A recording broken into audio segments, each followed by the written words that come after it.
One of the most time-saving things you can do with keyword insights is to quickly find content gaps. So in this hypothetical anecdote, I am going to assume the role of a consultant who's been employed by HubSpot. And HubSpot have said that they want to own the topic of keyword research. So keyword research is not just a keyword, but they want to own the topic around that as well.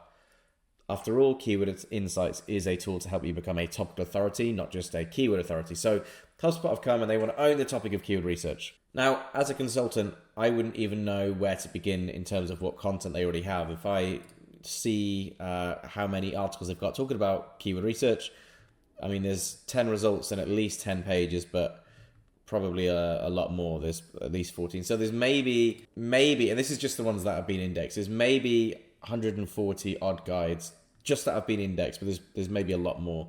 So I wouldn't even know where to begin in terms of ranking, in terms of my content gap to do with that. One way to go about it would be to ask HubSpot for a list of all the content they have and maybe do some work to understanding the content that is already there. But that takes time, and what I really want to do is just do my keyword research and quickly find out where my content gaps are. So how I would start is come to Keyword Insights, put in your seed keyword. Let's just grab all these keywords, and in a couple of seconds we've pulled 857 keywords.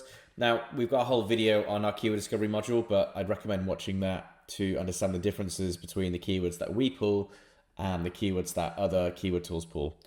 Long story short though, we're going to get trending keywords that they might not have because we are analyzing these very current sources like autocomplete, Quora, and people also ask. Anyway, I'm going to grab these keywords. I might export them, but again, if you watch the clustering module, I don't need to because I could just go into the clustering and pull it through there. So just make a note that I've got these keywords. I'm then going to go to another keyword research tool. In this example, let's use Ahrefs because they've got a massive keyword database, but SEMrush or any of the other keyword tools will also do the trick, and export them. Let's do that now. 3,755 keywords. Now you'll notice what I'm not doing, by the way, is filtering and trying to really narrow down this list. Like I probably don't want anything to do with, Moz. Like on HubSpot, I'm not going to be writing articles about how to do keyword research on Moz. Maybe I will, but maybe I won't. So I could go through and start adding filters, but I've got to then include all the misspellings of Moz. I mean, you'd have to be pretty bad if you misspelled Moz, but this is what ends up happening. I have to start going exclude Moz, and maybe there's some misspelling, so include Mozil. I'm adding all these filters and it takes ages.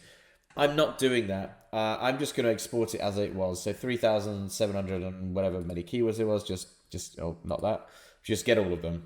Be quite indiscriminate about it. And go to other tools too. Go to SEMrush, go to Ubersuggest, get as many keywords as possible. And don't worry that you've already got those keywords in this database or this database. We'll sort all that out. And that's one of the best things about Keyword Insights. It's designed to be time saving. You could even pull through all the keywords from your own Search Console account and filter for all those that just include Keyword Insights because we've got that API integration. So in a couple of seconds, you'll have got maybe 5-6 CSVs and you can upload them to your clustering project. Just make sure when you are filling out the information that you do toggle get rankings on and you put the domain that you want to cross-check, so HubSpot.com, and that you do get search intent because that's going to be really important for the next steps. As you'd have seen if you've watched the clustering video, we make it super easy for you to upload all those CSVs. So I'm going to add the keyword research from my keyword discovery like that. Just select the list and add all those files from Ahrefs and SEMrush as well. So here's my list from SEMrush, here's my list from Ahrefs. I might have another 20 CSVs, it doesn't matter. I haven't gone through and deduplicated them. I haven't made sure the columns align. You can just whack them all in because all we're going to ask you to do is map the keyword and the search volume, and then the Ahrefs file, the keyword and the search volume. So really easy to do. And then I will already deduplicate them, and I'm going to send this and view my report. So here's my report now, it's finished.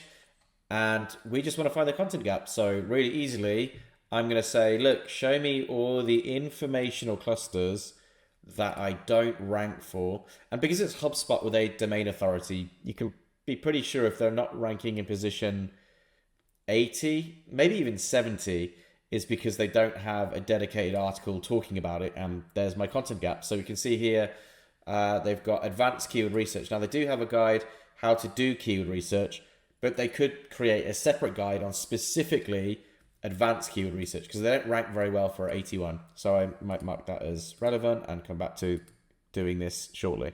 Still scanning down, I can see some other content ideas. I can see how to do keyword research on Amazon. So that's potentially a whole topic I should be writing about because my average rank is 100, which means I don't have a dedicated article talking about that. You can obviously very quickly see what the top 10 results are like. So all URLs are categorized as informational because they provide guides and articles on Amazon keyword research. So it even tells me the type of content I need to create. And you'll see there's just heaps of ideas here. You could go the other way as well and just say, show me all the ones where I sort of rank. So, 11 to, I don't know, let's call it 30 that are informational.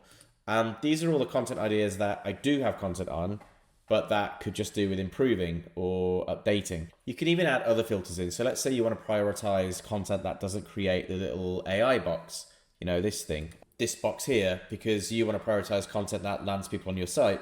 You can also come into your keyword clustering project and filter out any that creates the AI overview. And so that was a really quick way to do a content gap on the topic of keyword research. And if I come into topical clusters here, I could view it in a very different way if I wanted to show HubSpot the amount of content they're missing out to do with keyword research. So in this screenshot here, all the big circles are the size by cluster volume. So the bigger the circle, the more volume.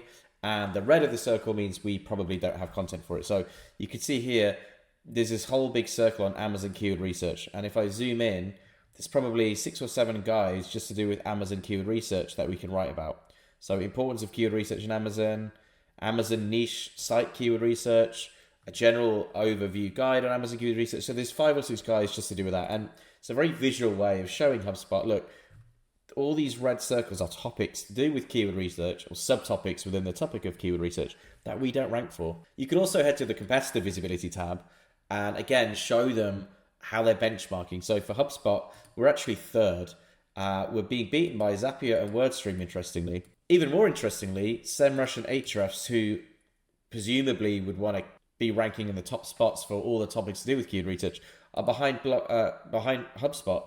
So you could show this to various stakeholders to really get buy-in about optimizing for a specific topic. Again, there's a whole video on how to use this competitor visibility graph.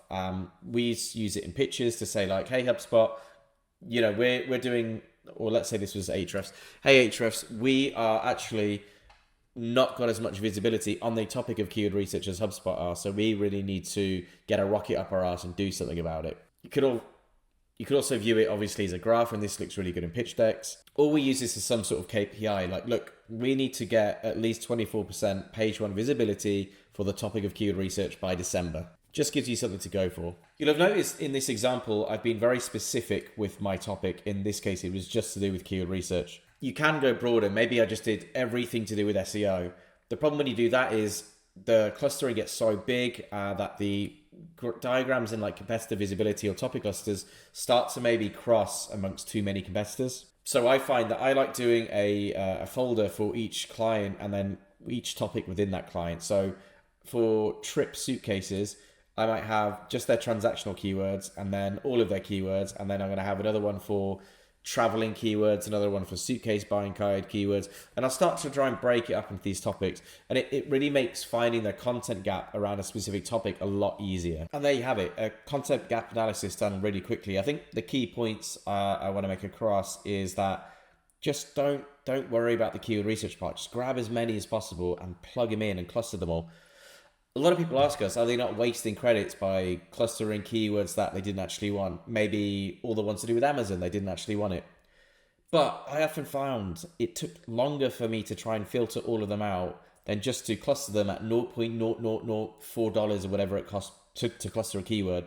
And then you can filter out massive clusters in one go, which is easier than trying to add a filter for each different misspelling of Amazon and and all those things that the other keyword research tools and your search console might pull in. So be indiscriminate, grab as many keywords, cluster them, and then just whack a filter on to show me all the clusters I don't rank for. This works especially well for domains that already have authority or rank, because when you're filtering out for the ones you don't rank for, it's likely that they don't rank because they don't have a page. For newer domains or domains with less authority, you might want to check out our video on how to do content mapping or keyword mapping, because it might be a slightly different methodology you need to employ to find those gaps. just because you can't put on a filter to show you all the clusters you don't rank in position 100 for, because it just might be that you don't have enough authority to even rank in position 100. So if you're a newer domain or a domain with 0 authority, or you've just spun up loads of content and you want to see what you're missing, please watch that video, keyword mapping. If you're an established domain, or you've got a lot of authority, this is the simplest and quickest way to do it, because you can be pretty sure if you're not ranking in position 50, 60, 70, it's probably because the page you have doesn't exist.